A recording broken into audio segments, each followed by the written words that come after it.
આજના આપણા વિડિયો લેક્ચરની અંદર વાત કરવાના છે question number 4. The population observation for a studying variable characteristic are 5, 6, 9, 14 and 16. 5 તમને શું આપેલા છે તો કે પોપ્યુલેશન આપેલા છે. From this population also the possible sample size 3 are taken with replacement. બરાબર, 5માંથી તમારે 3 પસંદ કરવાના છે સેમ્પલ એન્ડ વિથઆઉટ રિપ્લેસમેન્ટ. બરાબર, કઈ મેથડ તો કે વિથઆઉટ રિપ્લેસમેન્ટથી, અને ફાઇન્ડ ધ રિપ્લેસમેન્ટ, અને બીજું રિપ્લેસમેન્ટ મેથડથી બી ફાઇન્ડ આઉટ કરવાનું છે.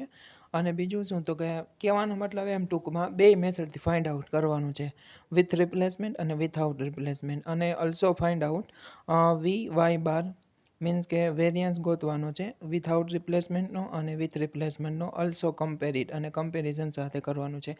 તો આ સમનું આપણે સોલ્યુશન જોવાના છીએ.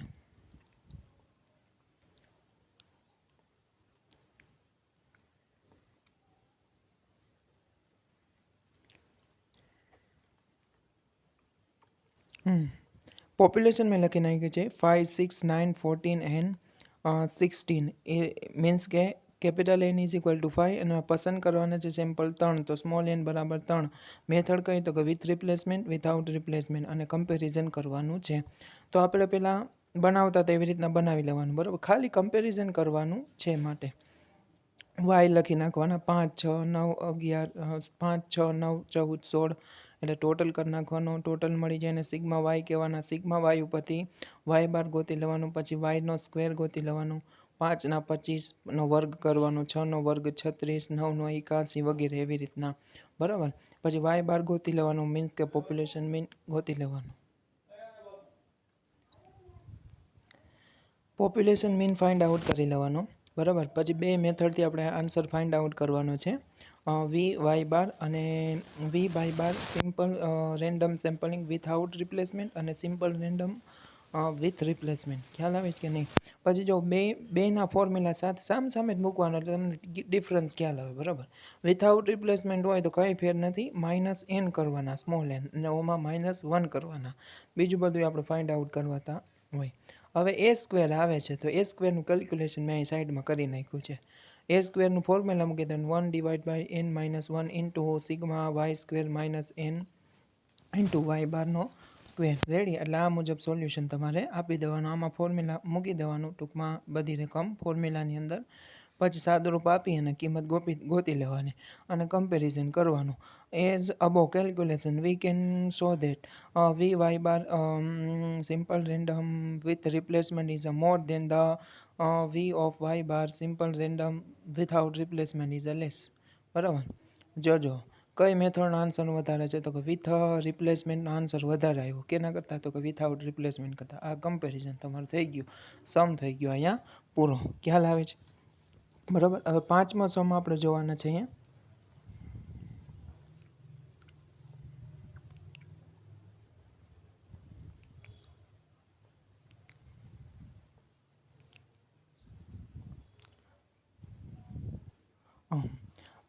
પાંચમાં આ મેથડ સિમ્પલ રેન્ડમ સેમ્પલિંગ વાળી અહીં મેથડ પૂરી થઈ જશે. હવે આમાં બીજી મેથડ આવશે, stratified random sampling method. 7 observation are population divide into 2 stratums. Observation first સ્ટાર્ટમમાં આપેલા છે, જો બે સ્ટાર્ટમ્સ આપેલા છે, મીન્સ કે બે વિભાગોમાં આપેલા છે, 14, 16, 20, 26. બરાબર, આ પહેલા વિભાગમાં છે પોપ્યુલેશન, અને બીજા વિભાગમાં પોપ્યુલેશન કેટલી છે 5, 9 અને 10. A random sample size into 2 taken. બે તમારા સેમ્પલ એમાંથી પસંદ કરવાના છે ફ્રોમ ઈચ, દરેક સ્ટાર્ટમમાંથી. Find the population mean and variance of the stratified sample mean. કઈ મેથડ આવી તો સ્ટ્રેટિફાઈડ રેન્ડમ સેમ્પલિંગ મેથડથી ફાઇન્ડ આઉટ કરવાનું છે. બે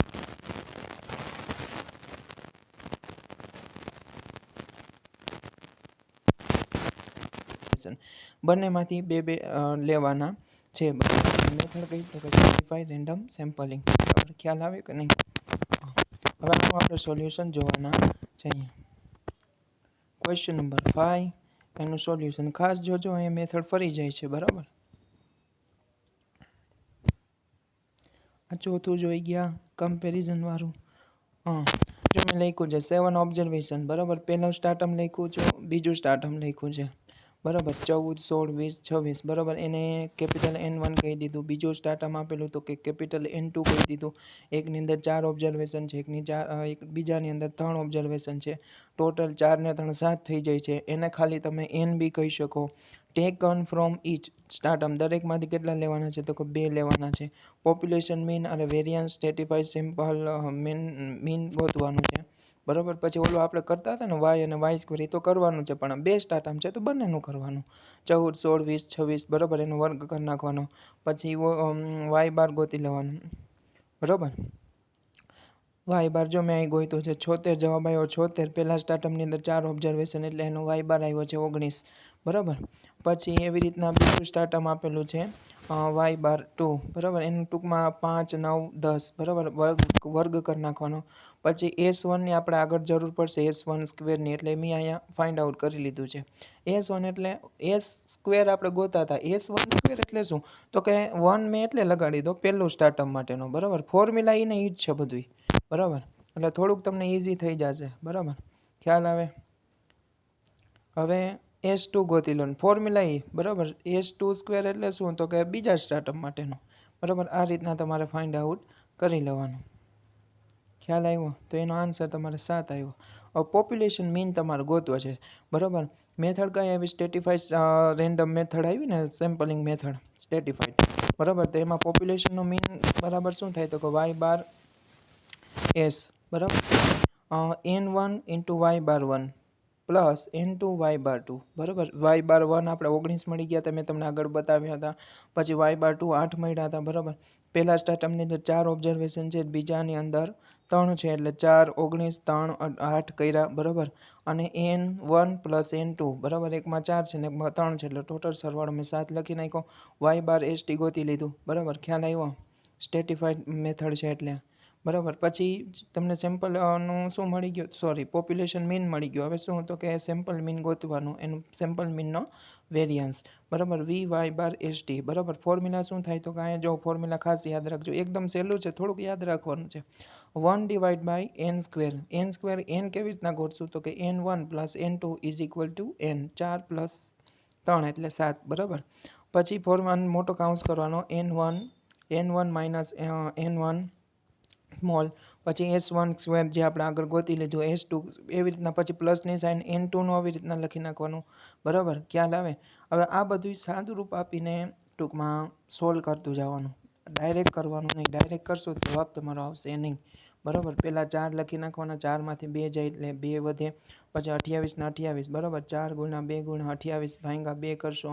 પછી 3 ગુણ્યા 1 ગુણ્યા 7, 7 એટલે 21 ભાંગ્યા 2 કરશો. એવી રીતના તમારો આન્સર આવતો જાય. એવી રીતના છેલ્લે સુધી જવા દેવાનું, બરાબર. 112 અને 10.5 એ જવાબ તમારો આવે એટલે 122.5. પછી છેલ્લે 1 ભાંગ્યા 49 સાથે તમારે ગુણાકાર કરવાનો, એટલે તમારો આન્સર કેટલો આવશે તો કે 2.5, બરાબર. ખ્યાલ આવ્યો. આ તમારું ફોર્મ્યુલા. ખ્યાલ આવે છે કે નહીં, બરાબર. હવે ક્વેશ્ચન નંબર 6 છે, જે આપણે આગળના પછીના લેક્ચરમાં વાત કરીશું. Thank you.